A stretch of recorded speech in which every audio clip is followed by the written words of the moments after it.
Health benefits ఉన్న గుల్కండ్ని ఎలా ready చేసుకోవాలో చూసేద్దాం.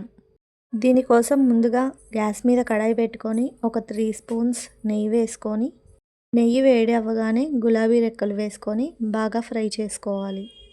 స్టవ్ని సిమ్లో పెట్టుకొని గులాబీ రేకులన్నీ దగ్గరకు వచ్చేలాగా ఫ్రై చేసుకోవాలి.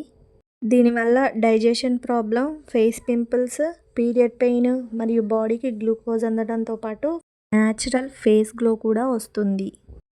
తర్వాత మళ్ళీ స్టవ్ మీద కడాయి పెట్టుకొని కొద్దిగా కొంచెం నీళ్లు వేసుకొని బెల్లం ముద్దపాకం వచ్చేదాకా స్టవ్ మీద పెట్టుకొని తిప్పుతూ ఉండాలి. పాకాన్ని మధ్య మధ్యలో చెక్ చేసుకుంటూ ఉండాలి, లేకపోతే పాకం అడుగంటి మాడిపోయిన స్మెల్ వస్తుంది.